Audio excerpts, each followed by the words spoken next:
Still waiting in line? Again? That's time you'll never get back. Save time and money with Stamps.com. Over 4 million businesses have skipped the line with Stamps.com. Join them to save up to 90% off carrier rates from your computer or phone right now. Print postage for certified mail, registered mail, and packages in seconds. Then schedule a pickup right from your home or office. For a limited time, go to Stamps.com and use code PODCAST for a free welcome gift. Taxes and fees apply. When was the last time you felt in control of your business finances? Expenses tracked, invoices sent, taxes ready. That's where Found comes in. Found brings your banking, bookkeeping, invoicing, and taxes together in one simple app. Manage expenses, invoice clients, send payments, and prep for tax time right where you bank. Join the hundreds of thousands who have already streamlined their finances with Found. Open a Found account for free at found.com. That's FOUND.com. Found is a financial technology company, not a bank. Banking services provided by Lead Bank, member FDIC. Hi, hello, and welcome back to another episode of my podcast. Now, what was I talking about? My name is V Noir, and this week I'm talking about two movies, The Fifth Element and the German film Run Lola Run. I think it's slightly different in German, but I thought that would be kind of a fantastic um sort of a redheaded protagonist double feature of sorts, because and it was kind of funny because that's Run Lola Run is one of my favorite movies, and The Fifth Element is my roommate's favorite movie, and it's a movie that I've had trouble watching, not because of the hmm, no, I just remember it coming on TV and like me being like, uh I would literally only see the part where she like falls Leeloo falls into the cab and oh well no I would see the part where she's like kind of birthed essentially and then she escapes and falls into the cab and then that's kind of it, and it would always be on TV and either I get really distracted or something. I don't know what would happen, but for some reason that would be the only part of the movie that I would see and then I wouldn't see anything else. And then with Run Lola Run, I was introduced to that like in my early 20s, so I watched it like a decade or so ago and I really, really enjoyed it a lot. It's kind of a time travel-esque film, and to get into both of these movies, I'm like, let me at least read the synopsis. I would say the main thing that surprised me about The Fifth Element is that I thought Leeloo would have more of a um more screen time than she did, actually. It's like I thought she was more of a main character when really truly uh what's his name? Bruce Willis. Bruce Willis is the main character. I was like, "Oh, huh." Because I feel like whenever Fifth Element is brought up, it's kind of just like her, and I didn't realize that she wasn't really the main character. She's more of this like alien creature that is going to save the Earth or destroy it, either or.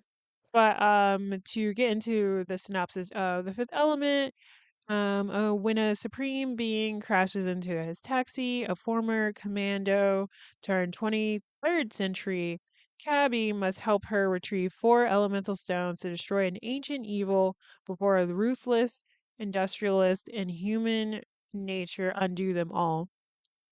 And so it was directed by Luc Besson, who is this French director who is also not a great person. He is essentially a pedophile. It's like 'cause we were like watching the movie because it's on Tubi for free right now. And I'm like, Tubi, man. It's got everything. And I was like, what was it? Because aside from me trying to watch it on TV, I was like, there's something, another reason why I haven't watched this movie. And then I remembered, like, maybe a quarter through the way that that was the other reason. It was just like, oh, because he's not the guy who made this, the director is not a great person. So, to get into that, before getting into the movie, because at the end of the day, the person who he was involved with is now like in her 50s and has moved on, and she has created her own career. And I feel like um it doesn't do her justice to continue to talk about what happened to her if she's also like moved on with her life, because it's like, okay, so at what point does she become her own person, and like, can we move on from, focusing on this? I'm like, it is fucked up, of course. And I will also say that this director is still getting like different allegations thrown at him. So I'm not saying he's like, grown from this behavior, but at least when talking about this specific situation, um, his victim, who she doesn't even see herself as like she doesn't regret any of what happened or anything like that. Allegedly. I mean, if anything, she could just be like, "Can we stop talking about this? I'm like literally an adult. I am my own person now. Like, please." But um anyway, so I'm like, let me make sure I can pronounce her name properly. But so basically, Luke was 33 and he met his wife at 15. They got married. A year later, they had a child. And when this movie was getting made, she was about 20, and they ended up getting a divorce, actually. And he ended up marrying the actress who plays Leeloo, who was also 20 at the time as well, which is wild. It's like, huh, what's happening? But I don't know if I ever. So Malwin, her name is Malwin. He met her at 15, like I was saying. Uh, Malin Lesco, who is also French. Do. And like I was saying, she is also someone who uh does, like, she's still acting. I believe she's directing as well. Like, yeah, she's writing and directing, which is really cool. Like, she has her own life, like legitimately. And in The Fifth Element, she also plays the diva, who is this character who is this alien, this blue alien that is a sort of operatic singer. And but yeah, I'm like, that's so, all of it's so like fucked up in general, because I'm like, what do you mean you, and the Wikipedia, this was crazy too, because I was like, Wikipedia, why are you fucking up right now?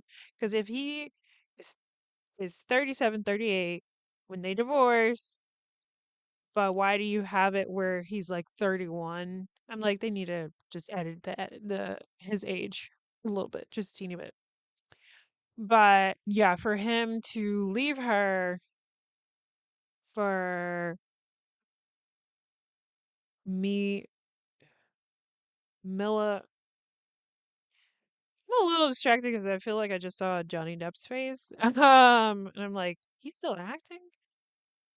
Uh,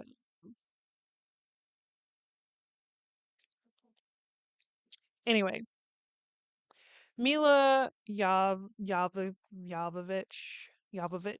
That is Johnny Depp. I'm on Malwin's I'm on Malwin's Wikipedia. I mean, not Wikipedia. IMDb, and they're showing like a advertisement for something she's in right now, and I guess Johnny Depp's in it too. I'm like, did he just like run off to France or something to make stuff? What the scandal? All right, let me stop being distracted. But oh, and then another thing with Luke and Malin is that he based their quote unquote romance, or Leon the professional is based quote unquote on his romance with Malin and like his love for her.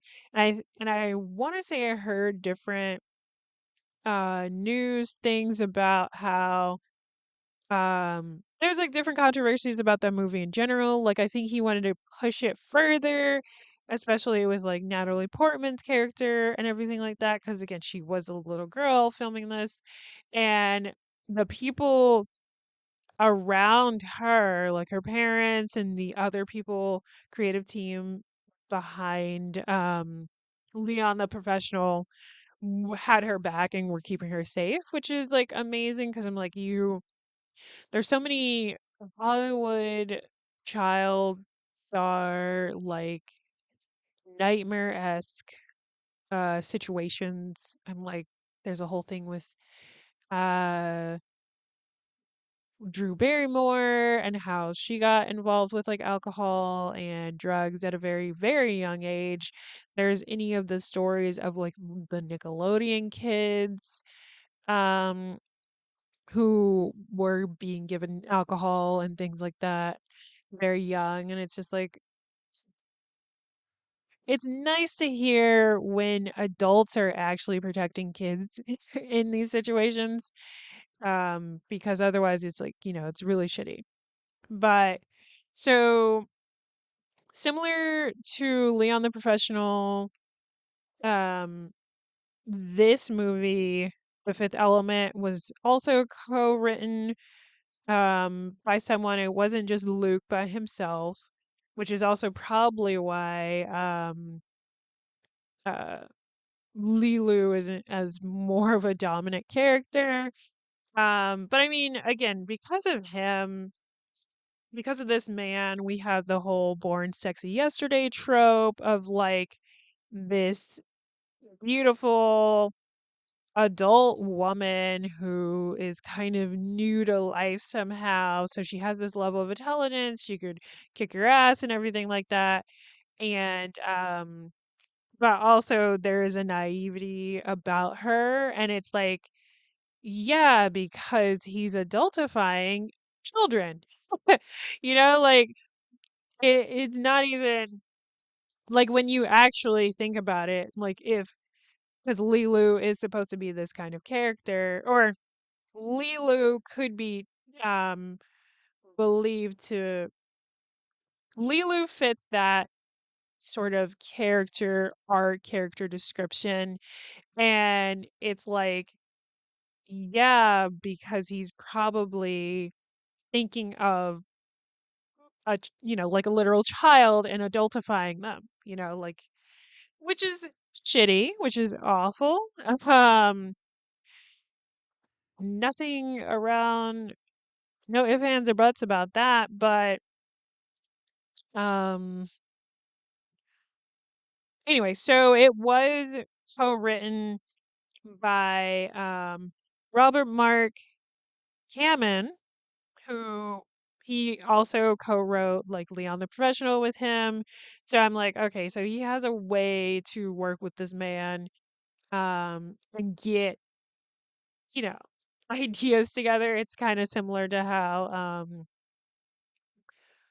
Andrew Lloyd Webber, he's like great at making music, but maybe not so great with like lyricism. Um and that's more of in like a positive way.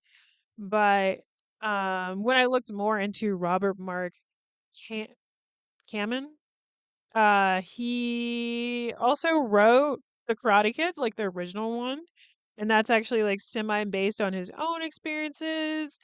of like being bullied growing up and then taking a karate class and being able to defend himself. He also created the Taken series and the Transporter series, and I was like, okay, shit. He's done a lot of shit. I don't give a fuck about Luke, whatever his ass is doing, but Robert, you're doing shit. I love that. um, and so, ooh, and then obviously I have to shout out John Paul Gaultier because he did the costume design for this movie, and I'm like, yes, all of this is gorgeous. We had a great time with like Ruby Road, played by Chris Tucker. All of his outfits, like everything in this movie is gorgeous. And I want to say it kind of gives sort of PG. Yeah, it's definitely. I was like, there was a level to it that was kind of like there was all of this violence and things going on, but no one really died per se, and it wasn't really bloody, and there wasn't really cursing either. And I'm like, this movie feels like it could have been a PG movie, but it had this like very overarching theme of, you know, yeah, the world is kind of shitty and humans are awful, but like love wins in the end, and that's great stuff. I'm like, I'm not about to watch Harry Potter. Ugh. I'm only saying that because I'm on the IMDb again, and to look at the Fifth Element, and IMDb loves an ad. It loves showing ads, and it was talking to the original cast of the Harry Potter series and how all those movies are on HBO Max. And fuck J.K. Rowling, fuck Harry Potter. And that's not just me as like someone who loved Harry Potter growing up, and now because J.K. Rowling is a TERF, which if you don't know what that is, that's trans exclusionary radical feminism, where your feminism is rooted in trans people not existing. These people are also usually anti-sex work, and it honestly at some point goes to a level of like being racist and everything like that. And it's like, ugh, the fact that we are getting another Harry Potter series. Oh wait, no. Okay. But I also didn't like Harry Potter when I was younger. I feel like I've said this before on the pod. But I remember picking up the first book, and I was curious about it because in Georgia, I thought this was a nationwide thing, but in Georgia specifically, when I was younger, they were trying to ban the Harry Potter books because of witchcraft. And I think they kind of might have banned some in like a certain district or whatever. But I remember being at the Scholastic Book Fair and picking up the book, and I read that first page and I was like, I'm bored. And I never picked it up again. I literally never picked it up again. Because I was like, oh, another fucking well, I didn't curse as a child, not really. Another freaking but as an adult, another fucking book about a boy protagonist. Like I was annoyed. And I was also reading a series of unfortunate events, which was a lot more interesting to me because that was like siblings, and loved Lemony Snicket. I don't think I ever really finished that series of books though, but that's what I was reading, and I was just tired of these stories about little boys who were like, I'm just so ordinary. And then they realize that they're extraordinary or exceptional or whatever. And, me at the time being this black little girl wanted to read things about myself or at least something else that wasn't just about a little white boy.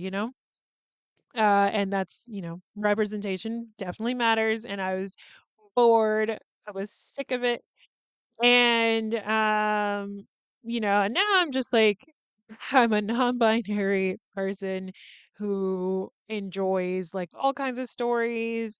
I'm like, as long as it's interesting and it pulls me in, I don't really care if it's like cis het and or even heteronormative, because again, I'm like, at least be interesting. At least do something different, you know? Like I would have been so down for that like one night only movie about like the one night only that single people can have sex, if not for the fact that it looked like some weird like heteronormative propaganda or something.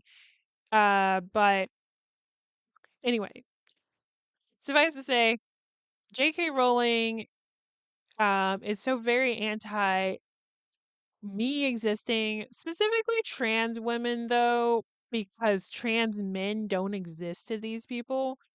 Non-binary people don't exist to these people either. They think that trans men are delusional and brainwashed, and therefore don't exist. And then with trans women, they usually just think of them as, you know, a man in a dress. And it's like, it's the same thing with trans women in sports. It's like there are different regulations that involve, trans women being in sports in general. It's like how long have they been transitioning? They checking the hormone levels and everything like that. So with these people coming out and being like, I'm gonna join the WNBA, it's like, okay, but are you gonna get on the hormones for the bit as well? Are you gonna be on them for years? Are you gonna get any other, like, are you gonna do any of the surgeries or whatever? Because there are regulations that already exist. People are just making a bigger deal out of nothing. And then, especially with, and what sucks about the policing of trans bodies is that, you know, it will just turn around and then be pointed at cis people, especially cis women who aren't like overly feminine, right? Because it's like, what does it mean to be a woman, right? What level of performance are you looking for? Because then all of a sudden, like butch women could start getting policing out of nowhere because it's like, oh, well, you're not wearing a dress, you're not wearing makeup, obviously you're not a woman. And it's like cis women can fucking grow facial hair. Like that is a thing that can happen. We're all fucking mammals, people. And then so the whole bathroom laws as well, it's like, okay, so a trans man who has been transitioning for years, who can grow a fucking beard, now is being forced to use the woman's bathroom because they have to use the bathroom that matches their fucking birth certificate. And now y'all are upset because, oh no, there's a man in the bathroom. And it's like, well, they were born with as a woman. So this is what y'all fucking wanted, right? Anyway, it's like, I hate the scapegoating that has been going on for a long time when it comes to trans people, a minority of people. And it sucks because it's like I've seen how this happens to black people in general, black men in the news and stuff, being called thugs and being part of the gangs and everything like that. And it's like I knew that the news was lying to me. I knew that these were just innocent people either getting arrested or killed by the police and being portrayed as violent online. I knew these were lies. So it's jarring to me that people who grow up knowing that the news lies to us can turn around and see something about a different minority of people and believe that stuff is real. Especially with how things are going with like deep fakes and generative AI and things like that. It's like all like you're literally being lied to as your government does nothing for you, poisons the air, poisons your food, and is making it much and much harder to buy food, live in general. Like, this government is really just awful. And then you look at New York, you look at their mayor, you look at him fixing everything. He hasn't even been fucking mayor for a goddamn year, and so much good is happening over there that it's like, oh, so this is what it means to have a politician that can actually do what the fuck they signed up to do. That's crazy. That's crazy. Literally, it's it's so funny to see. And I'm like, no wonder they didn't want him in office because he's showing everyone in this country what other politicians should have been doing this whole time. You spend time choosing the right gear, the right boots, the right equipment. So why should your supplements be any different? Azure Well creates vitamins and supplements focused on purity, potency, and consistency. Every formula is lab tested and built for people who expect more from what they use every day. Compare what's in your cabinet to Azure Well. Visit AzureLivingWell.com. That's AZURE livingwell.com. These products have not been evaluated by the FDA and are not intended to diagnose, treat, cure, or prevent any disease. But I'm like, I didn't really want to go um that off about it, but I'm like, that shit just pisses me off. The Harry Potter shit, because literally she has stated multiple times that any money she's getting from Harry Potter is going directly to anti-trans laws in the UK where she lives. You're literally funding her pockets to, stop trans existence. Like, that is in the UK specifically. Um, and I'm like, that's fucked up. That's fucked up in general. I'm like, literally move on. Literally move on. I'm like, it's not it's not that big of a deal. Like, literally, it's a piece of media. If you literally buy the fucking DVD box set or something secondhand, just, like, pirate it or anything if it just means that much to you. But at some point, it's like, you have to stop. You have to stop because all you're doing is funding her hatred towards trans people. But anyway, to get into this movie, I'm like, I don't think I started any of it. Oh, okay. So, the movie starts off. I'm like, hopefully, here, let me remember where I stop talking. It starts off, in the I had to burp, maybe? Oh no, it was a hiccup. Yeah, like I was trying to say, the movie starts off in the past and we're in Egypt, and if aliens come down and they're like, "Hey, please protect this thing." Um and something like that. Sorry. They actually take the weapon away that's supposed to defeat the evil that's supposed to appear in like 5,000 years. Because they just don't trust it being in Earth anymore. It is the fifth element that they take away. That is the weapon. And so we jump ahead to the 23rd century, and this evil is coming. It's been living on a fireball. It's on its way. President is played by Tom Lester Jr. And I'm like, okay, our president is black in the 23rd century. I feel like I've seen this guy. I forgot to look him up, but I know I've seen him in other stuff. He is.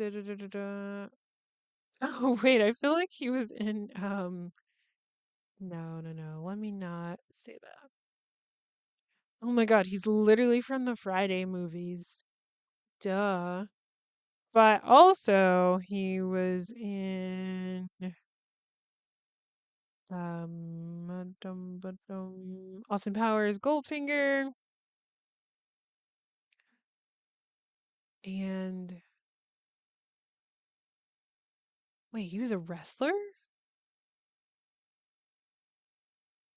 Okay. Oh, died? Man, I thought this man was still alive. I'm just got really sad. Jesus. I'm like, is there anything else I recognize him from?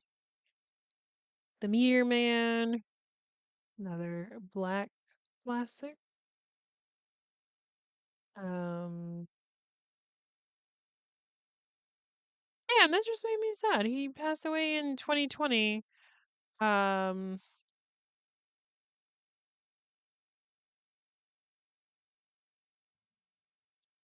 but I think where did he pass away? Now I'm like looking. He was. They found him. He was 62. Hypertension, cardiovascular disease. I didn't realize he was a wrestler though. Damn. But our main cast of characters and the people who we're kind of following for this, or at least on the Earth side, is President Lindbergh, played by Tom Lester Jr., General Monroe, played by Brian James, Cornelius, who is the priest who is supposed to take the fifth element and sort of teach the fifth element all the, play catch up a little bit with the fifth element and have them go through this training. We find that out a little later, but he also has the key to the chamber that is in Egypt. That was passed down to all of the people who are sort of the keepers of this knowledge, essentially. And his assistant David, played by Charlie Creed Miles. Leeloo, of course, played by Mila Jova Jovovic Jovovic Jovovic. Corbin Dallas, played by Bruce Willis, of course. And then some of our antagonists, we have Right Arm, played by Tricky, who is a, like, wait a minute. Is I assume? Yeah, okay. He's a musician, a mm, producer, rapper. He's British. Specifically, I'm like, I don't think he's American. Um, like, is he still alive? Okay, he's still alive. Like, please. Can't go on another Wikipedia and find out this man is also dead. It's cool. I should have looked into how the hell he got that role, because I'm like, oh, he's like a rapper, specifically a British rapper, and producer who is in this movie, playing this alien called Right Arm, and he's kind of just like he's kind of the leader of these group of aliens that do trade, arms trade essentially, and he's working with Zorg, played by Gary Oldman, who Gary Oldman is acting in this. He's like he's so overacting in this, but I love it. I do love an overactor. He's so dramatic in this. Love that. That's my favorite. And he's working for like some darkness or whatever as well, because he's trying to get the elements and stuff and then sell it to some guy, and he tricked Right Arm and um had all their weapons explode on them, and now Right Arm is like, okay, so we have to get this to fuck him over, because fuck him. And I'm like, who else? And then I already mentioned Chris Tucker's in this playing Ruby Road, who's like this radio. Actually, it's so interesting because I'm like, yeah, this was the 90s because this came out in 97. And, it is supposed to be the future. And it's like the future as viewed from like a 90s perspective. And he is like a radio um personality, right? And it's like, it's kind of funny to think about because, like, yeah, we do still kind of have that, but now it's like more of a stream situation, like, more on the phone, and this is still like him and his voice and everything like that. And I'm like, oh, it'd be kind of funny if they could have predicted the use of phones and like streaming back then, but they didn't. But I still liked what they did with him, and he was overacting, but I loved it. This movie was definitely a good time, and the pacing was really nice as well, more or less. I'm like, wait, how long was this again? As if this was, it is 2 hours and 6 minutes, but it, I think it does a good job of like keeping your attention. It does a good job laying out the information as well and any exposition about like what's going on. So you're not just like, okay, so wait, what's happening now? Whenever anything happens. So yeah, it's like, oh my gosh. I was talking too loud. But I think I was recording this last night and I kind of got distracted a little bit um because this band that I'm into called Xdinary Heros. They are from South Korea. It's weird and interesting because they are like a rock group, but also because they're in sort of the idol system, like they're in JYP Entertainment, but they're technically in like a subsidy um of them, so it's like J Studio technically. But anyway, it's like literally their drummer, who's also their leader and the oldest, who people have been anticipating may or may not get enlisted right now. He got fired slash kicked out of the band. And, this was all of a sudden. And then, and that just kind of distracted me all of last night because I was like, what's going on? And like literally the only information that popped up.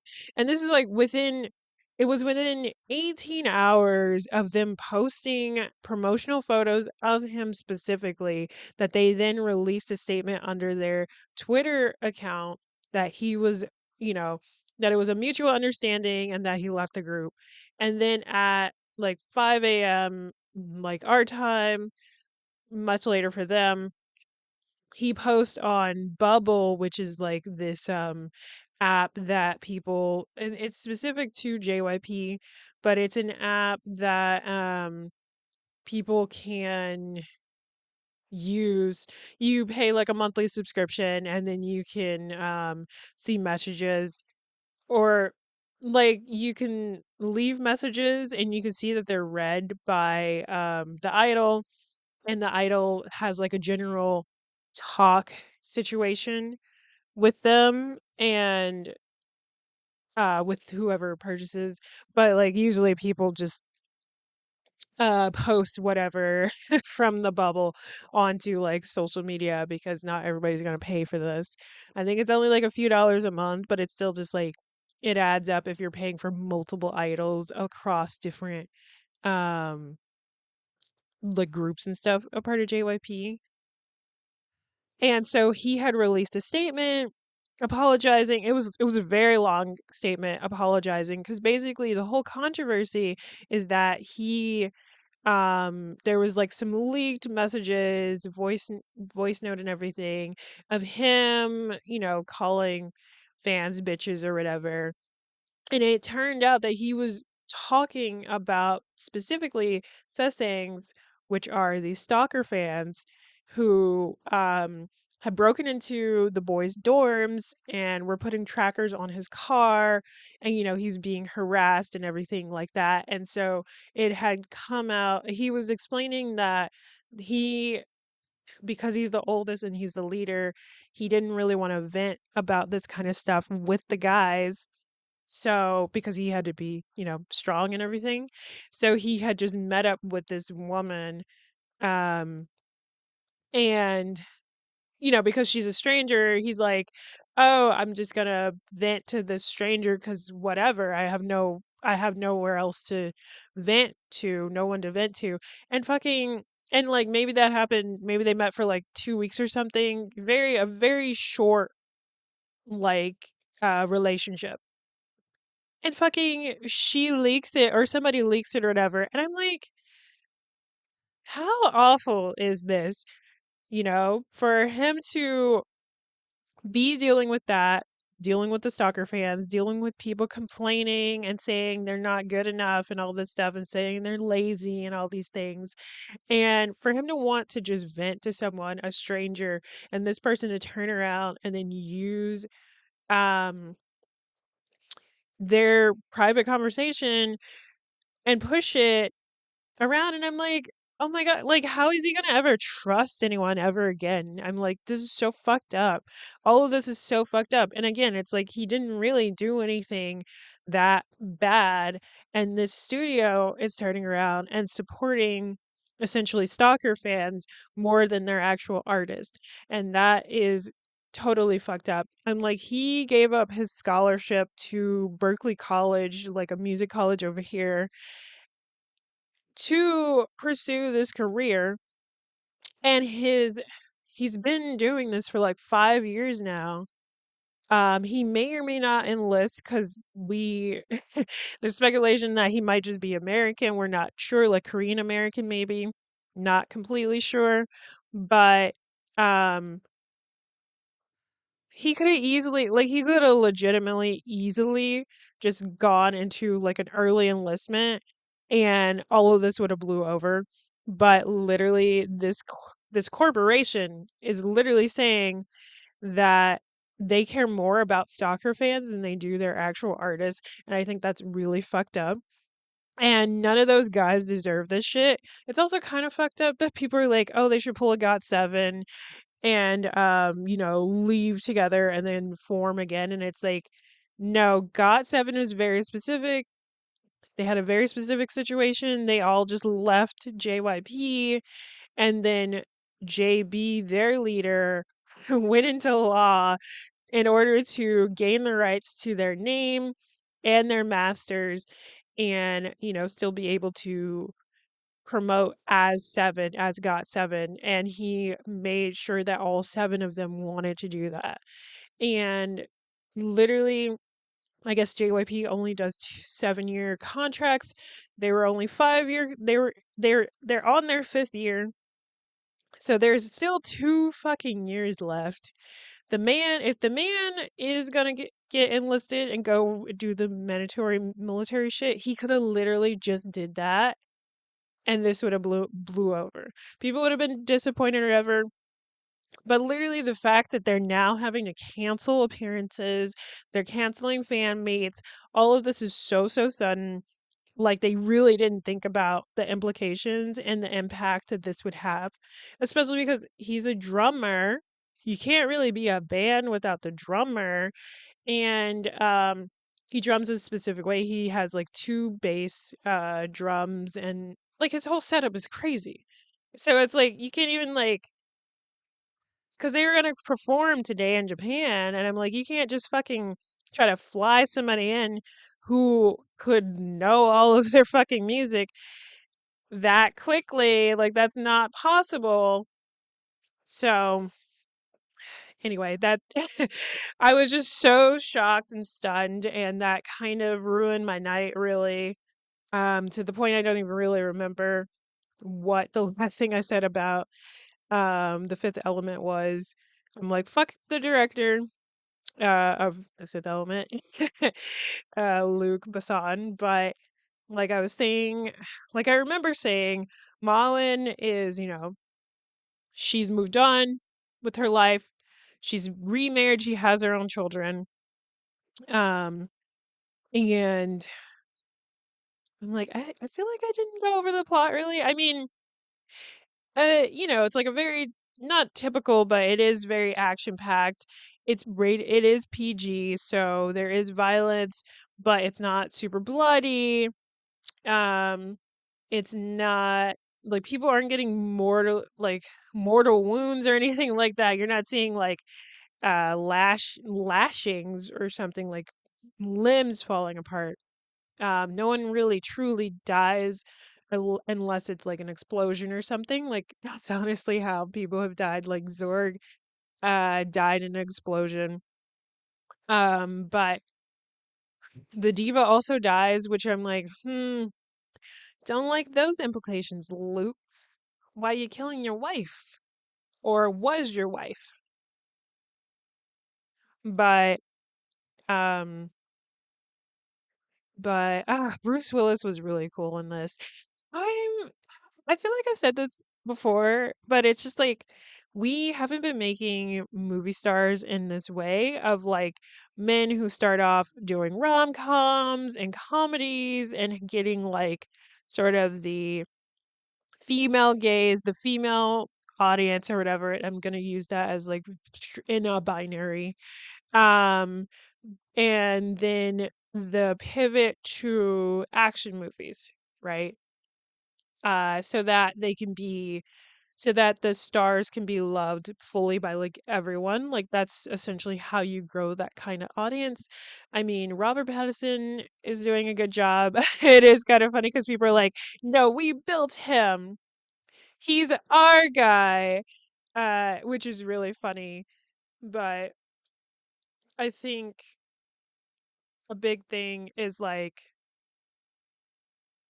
um, I don't know, the Hollywood system is garbage, truly. And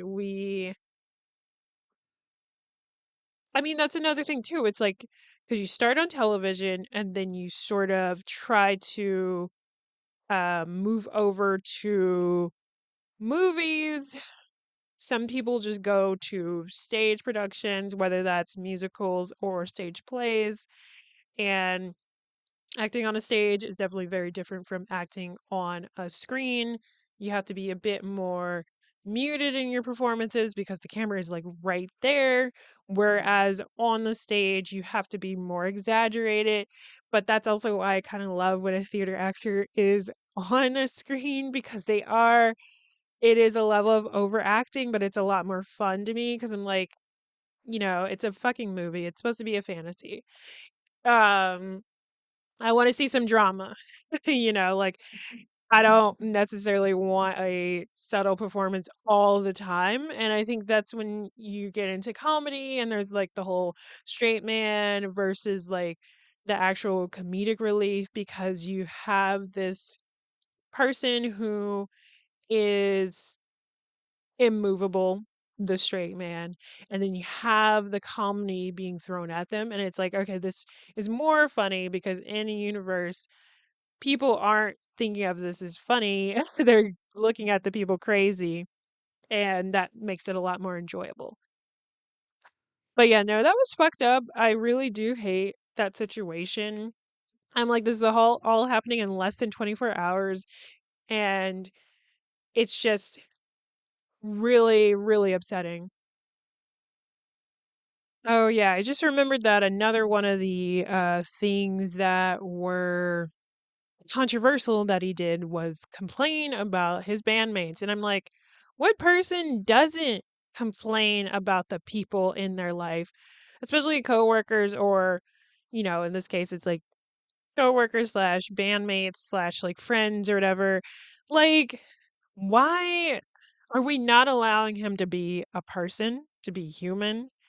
It just, it's just really, really awful that he can't be a regular person and vent to someone. And It's just, it's really shitty. And it just, it makes me think about celebrity as a whole in general. Like, obviously, like with K-pop and the parasocialness of it all, it kind of creates these like weird relationships and systems, but it's not exclusive to K-pop. Like, that is stuff that happens with celebrity. I mean, like, we've seen, how paparazzi treated celebrities here, especially in the early 2000s, like with the whole Britney Spears thing and stuff.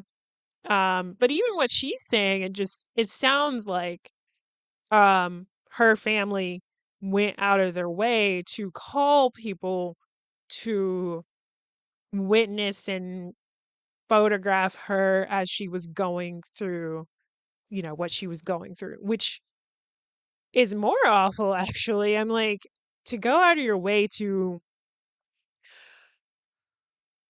no, all of it is terrible. I'm like, I hate how people treat celebrities, and it's not that I'm like, um I'm just like, they're people too, and that also means that, they're not perfect.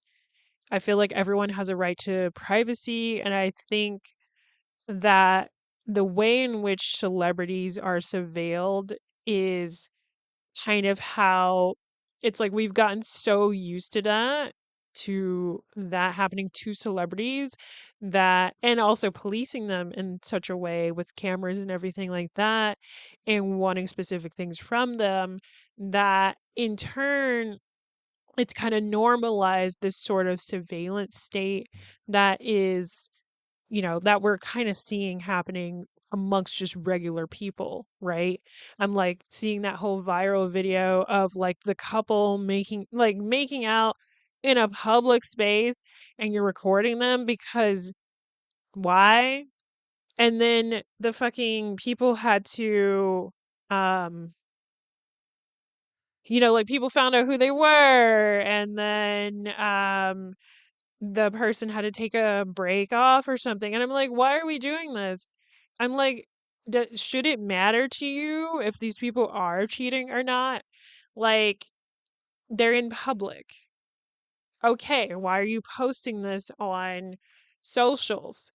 It's it's literally like what I was saying with the whole thing of like, this is someone, he was trying to vent to someone, anyone that was outside of like his actual situations. And it's like, how do you as a person get into that situation? Like, imagine you're like actually able to date your celebrity crush, and instead of like that fucking that thing that happened to what's his name, Trainer from iCarly, the big brother, iCarly, big brother, uh not his not his fucking not his in-universe name. I'm trying to remember what his actual name is. Da, da, da, da. Uh Jerry Trainer. Like literally I remember this whole thing that happened to him, um where somebody had matched with him on like a dating app, and rather than actually just going on a fucking date with him, they decided to post it online. And it's like, are we okay?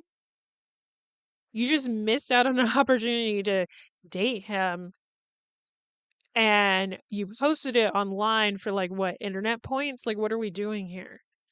Why aren't we able to be normal about shit? And I'm like, at least like keep it to the group chat. Keep it to a group chat if it is that like you want to tell somebody, but like to go online and say this shit, crazy. I just I don't understand. I don't understand. And I'm like, it would be hard for me to trust somebody if that kind of shit happened to me. Of like, I, was talking to you for 2 weeks and I was venting to you about what's going on in my life and all this stuff. And now all of a sudden, our conversations are being leaked out into the public. That's great. Now I don't want to meet or or get to know anyone ever. Like, I would have major trust issues if I was in his situation. And I'm like, I really hope he's doing okay. And Okay, I don't want to harp too much on it, but yeah, it's like going back to the fifth element, you know, at some point she's dealing with Leeloo is dealing with all these people trying to catch her. She's seeing all this violence. She's seeing all this killing happening all around her. And she got to, I think, the letter V in her knowledge and learning of the world and everything like that. And she's just talking to Bruce Willis's character because she's like, is it worth it? Because in the end, the fifth element can choose to either save humanity or let it be destroyed. And so she learns about war and all of that stuff, and she finally gets to the end, and she's just like, I don't know if this is worth it. I actually don't know. Like, humans can't help but kill each other and, war and all this stuff. And um Corbin, you know, basically calms her down and is just like, people keep going. Like, yes, the world is awful. People are awful to each other, but people keep going because of love. And love is the thing that keeps, the world spinning and all this stuff. And they have like a tender moment and I think they kiss and then she decides to save humanity. So, and then love wins and everybody's saved. Which is, that's really wholesome. That's a wholesome message to have at the end there. Um, and gosh, I'm like, this is a little disjointed. Um, ooh, I forgot I didn't really write too much for Run Lola Run, but um, okay, let me read the synopsis. 'Cause I'm like, I love Run Lola Run. It's so good. I'm like, oh man, and the music. Finding out that the soundtrack in this is also created by the director, who the director is Tom Tywor, who actually, yeah, what else has he done? He seems like a cool guy. On the flip side, oh yes, oh my God, he made this movie called Perfume: The Story of a Murderer, which is about a guy who makes perfumes but also kills. He's also worked with the Wachowski sisters, and co-directed like Cloud Atlas as well as Sense8, the show on Netflix that got canceled unfortunately. And also he did the score of The Matrix Resurrections. And he's German. This is a German film, and I recommend the original German, not the English dub. It's not good. It's not good, and it's just better to listen to the original fucking voices. Like, let's just do that.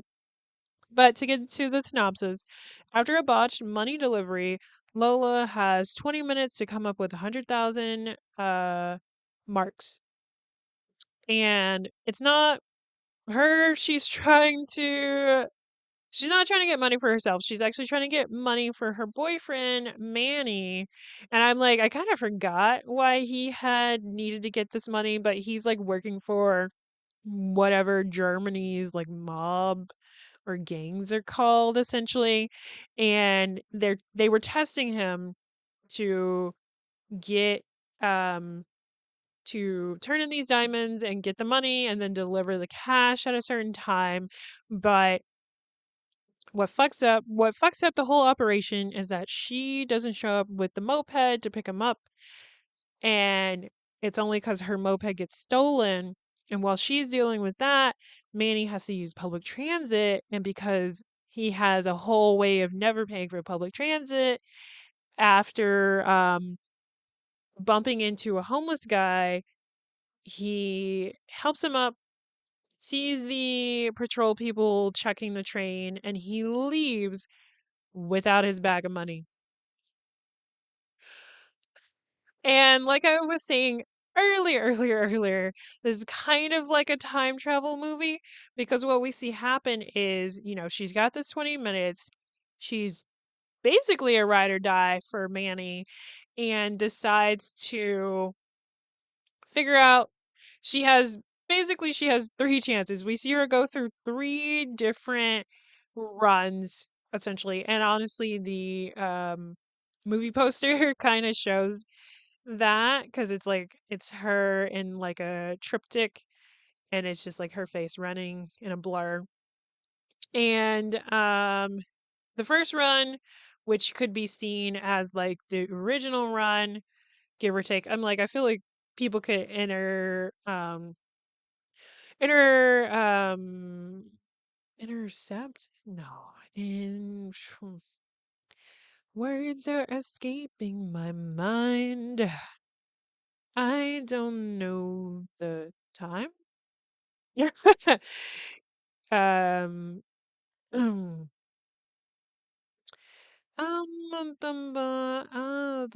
oh, okay, here we go. Because I was writing notes. It's definitely easier to write notes while I'm at home while watching a movie because I'm like it's much harder to try to do that in a theater. Um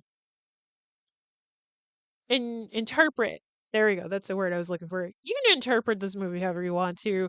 I would love to believe in a happy ending, and that she just was like, let me think through all of my options. For every single one, she thinks of asking for her dad for help. Um and I wrote down like the outcomes of everything. So with the first run, and you kind of see this happen a little bit. Like, she runs into the same people each time. So, the first run, there's a woman with a baby in a stroller. Because she runs into this woman, the baby gets taken away. The woman becomes an addict. She then decides to steal someone's baby. As she continues the run, there's a guy that tries to sell her a bike. Um, she doesn't want to take it. He had stolen the bike. Oh wait, no. The bike gets stolen from him. He gets beat up. He actually finds love and gets married. Um, and then when she makes it to her dad's job, which oh my god, there's like a oh, it's kind of fun too because yes, we have this scene where she's running and everything like that, and there's really fun editing that happens in this movie. We also get two different styles of camera in this because we have this sort of more professional, like there's crane shots, there's um more of these I'm like forgetting the word, but it like switches to her dad and what's going on with her dad, and it's more of this like handy cam situation, like not as good quality, like there's some crazy drama going on there, and I'm trying to think. Oh, yeah. So her dad is dealing with um her dad is cheating on her mom with someone he works with, of course, and she is telling him about how she's pregnant and that it's his baby, and right as she's explaining this, Lola is running through the hallway and she bumps into another woman, and that woman um somehow gets killed in oh no, she gets into an accident and becomes disabled and ends up like killing herself. I'm just like, oh my god, this is like a bleak future for all these people. And so her dad is very happy, very excited, and ushers Lola away because he's like, actually, fuck you. Like this first run is really rough. Like it's so terrible that what he says to her, he doesn't believe she's his in the first place. She's like, I wouldn't raise a child like you. And, she goes off, she runs to where Manny is, and Manny was like, if you don't show up at noon, I'm gonna rob this grocery store because I was told that they make $200,000 a day. So by noon they should have half of it, which is the amount that, I need. And so she tries to stop Manny before he gets into the grocery store, and she doesn't make it. He starts robbing them. And then, and again, I'm like, she's fucking ride or die here, and decides to. There's like a guy that shows up behind him with a gun, and she knocks that guy out, takes the gun, and also is robbing the grocery store with Manny. They get the money, they try to run, and then she gets shot. So she gets shot, and so what happens is like it's kind of like this red room, and it's like her and Manny talking, and she's asking him like, what would you do if I died or whatever? Like, you would probably move on and all this stuff. And then we go into the second run, and we go back to her trying to make a decision. I love the run sequence as well because it also is this kind of mixed, even more mixed filmmaking style because it goes from live action to this sort of animated hand drawn thing. Which now that I think about it, I don't know who um who does um the animation. But it was so fun. Uh and also this movie is perfect because it is also not that long. It is only an hour and 21 minutes, not even an hour 30, which is a classic time amount. An hour and 21 minutes. Like, phenomenal. Jesus. We're done. Like, it's amazing. And it is also free on YouTube, with ads, of course. But she, I said time travel. It's definitely more of a loop. Um, and just she's running and she keeps running until she finds the perfect run. And so it restarts. And on the second run, she gets tripped and falls down oh, I didn't write down the third run, but that's okay. I mostly remember it. She gets tripped, and this is funny because it happens in the animation. So she gets tripped and falls down the stairs, and then it goes from the animation to her just on the stairs. And I'm like, that's kind of a fun way to not have a like stunt double or actor, intentionally hurt themselves on camera. And so because of that, she's kind of slowed down a little bit. She does bump into that lady again, but this time that lady wins the lotto. The bike, the guy is trying to sell the bike, doesn't, he just ends up homeless and dies. And then with the dad and his, lover or whatever, the baby isn't his. The baby isn't his this time. And so there's just a lot of shit going on.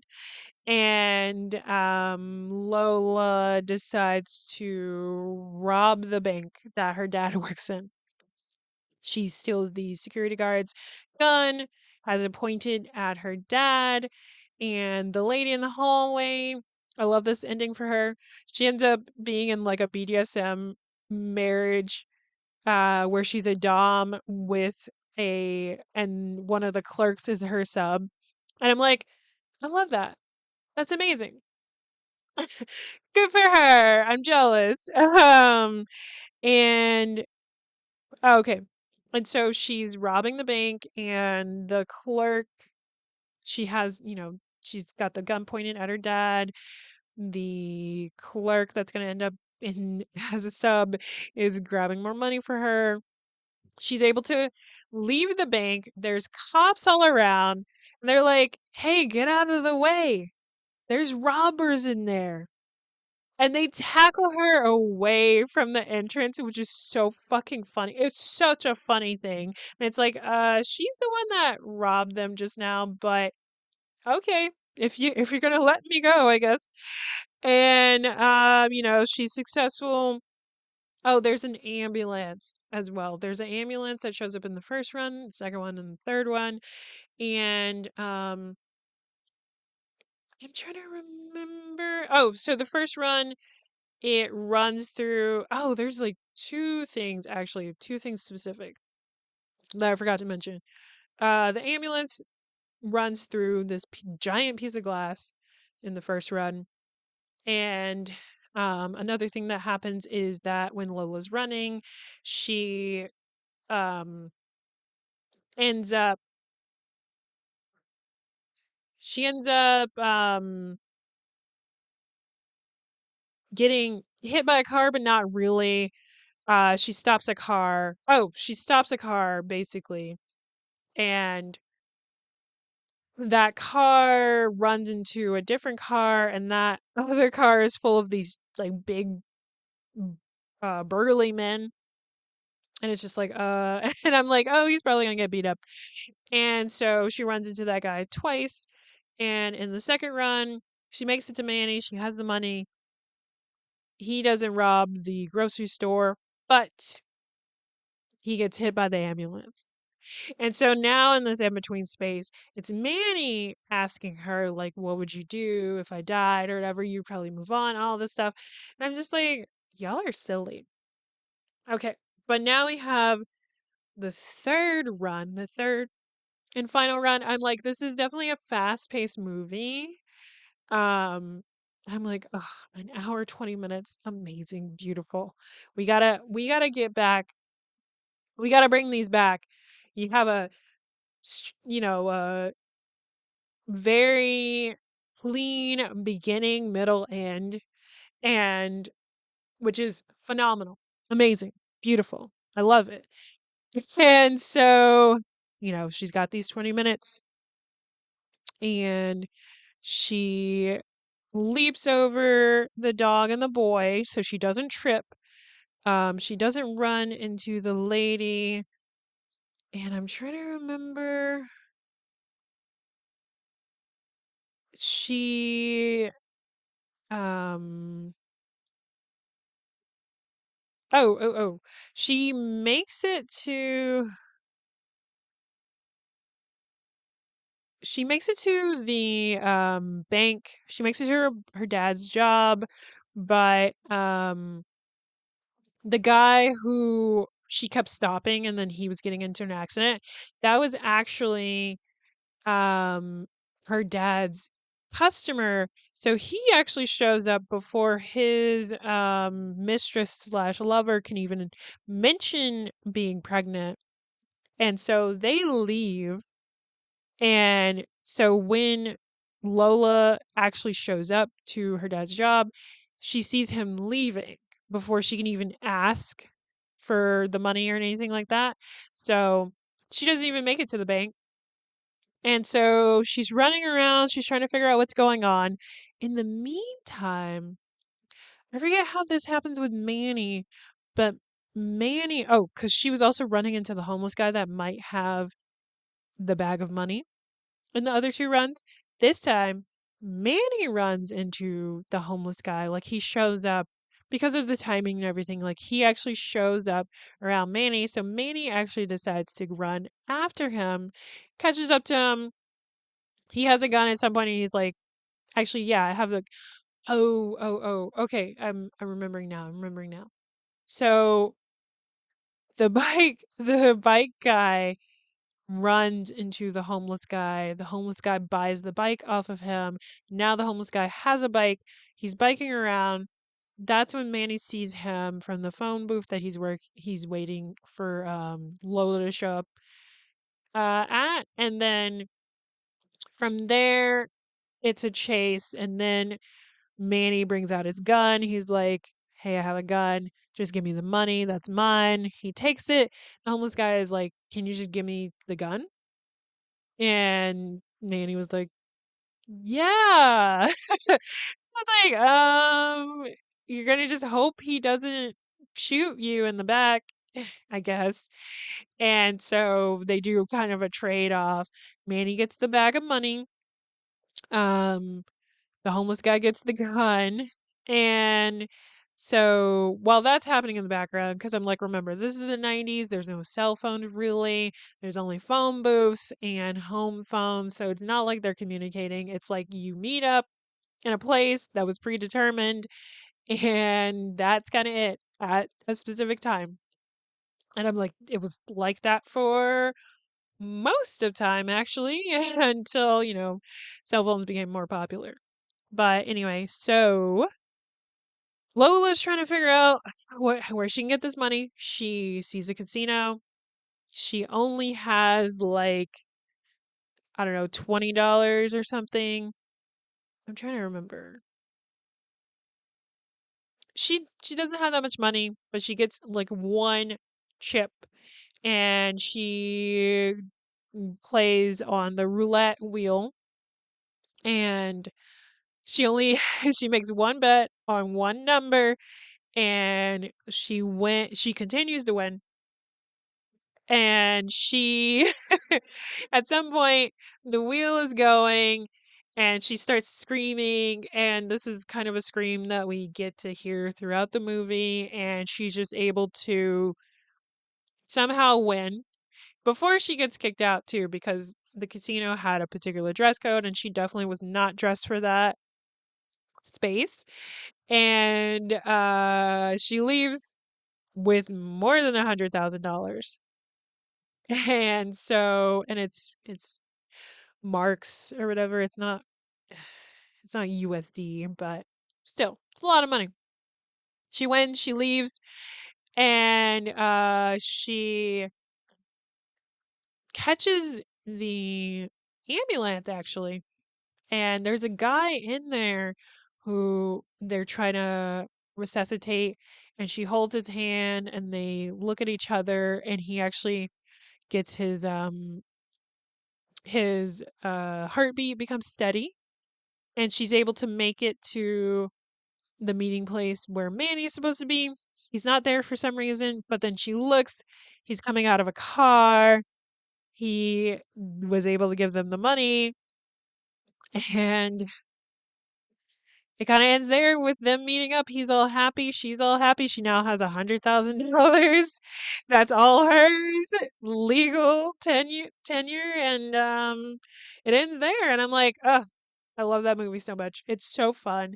It's such a it's like it's a major influence for me. I definitely like the style of filmmaking. I like the style of editing, and I think, and this man has gone on and done so many other things. And I'm like, ugh, I talked about fucking J.K. Rowling and Harry Potter, but the fact that one of the Wachowski sisters is trying to make a fucking movie and she can't even get fucking funding for it. She can't get financing for it because the whole cast would be made up of trans people. I'm like, fuck you guys. Like, legitimately, the person, you're telling the person who made The Matrix that you don't want to give her money? Are we crazy? Like, what's going on? Her name alone should be able to get, like doors open. People should be wanting to do things for her. And the fact, I'm like, I hate this shit. Like, I'm like, seriously, it's obnoxious. And, because something like The Matrix is such a big budget film, it's like we know what she would do with that kind of money. Because something like, Run Lola Run, I'm gonna look at the Wikipedia right now, actually. Because I'm like, I doubt the budget for this was that big. Yeah, it was like $1 million versus The Fifth Element that had a $90 million budget, and I'm like, yeah, and that went into all the costuming and the set design, it's like, and I'm like, I can only imagine that the 1 million mostly went to the permits and like the cranes and the filming, like the specific cameras and stuff. Like, I can only imagine. And of course, paying everybody. Everybody needs to be able to live and eat and stuff. And what a day. What a time. I can't believe it. But I'm like, I feel like that's all I have to say. I kind of got derailed a little bit, but I mean, that's what happens in this podcast, and I can't help it. I did try to talk about everything, at least. You can follow me on Instagram at v_noir_. Check out my podcast archive at www.nwwitapod.com and support me on Patreon. VNoir's Film Club, patreon.com/VNoir's Film Club. Noir is spelled with an E. And yeah, I'll see y'all next time. Bye.